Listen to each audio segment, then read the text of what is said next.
در دهه به نام صدلوی شریف جماعت دهات گلستان نویای وسه بخشیده به 75 سالگی غلبه در جنگ بزرگ وطنی سالهای 1941-1945 به خاطر یاد شهیدان این جنگ نزد لوحه پاس خاطر اینترناسیونالیستان گلچنبر گذاشتند. لوحه پاس خاطر شهیدان جنگ بزرگ وطنی سالهای 1941-1945 در دهه به نام صدلوی شریف با غمخوری و مهربانی مکتبیان دهه همچون رمز قهرمانی و فداکاری امسال تعمیر کرده شد.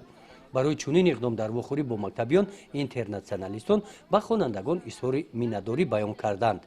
تشبثکار این همایش رئیس شورای سابقه‌داران جنگ و محنت جماعت دهات گلستان فیض علی حسنов بوده اشتراکچیان بعد این آرامگاه همیارقان خود اشتراکچیان جنگ افغانستان را زیارت نمودند. بالای گورشان از قرآن مجید آیت خوانده تصمیم گرفتند که در تازگی محیط آرامگاه سهم می‌گذارند. در نشست اینترناسیونالیستان فیض علی حسن و رهبر جمعیت اینترناسیونالیستان نویای وسه قاسم غنیف رهبر جمعیت اشتراکداران چرنوبیل و یک چند نفر اعضایان این جمعیت با سخن برآمده قید نمودند که آن نفرانی که برای وطن برای خلق خدمت نمودند خاطرشان ابدی خواهد ماند. هیچ کس و هیچ چیز فراموش نمی شود.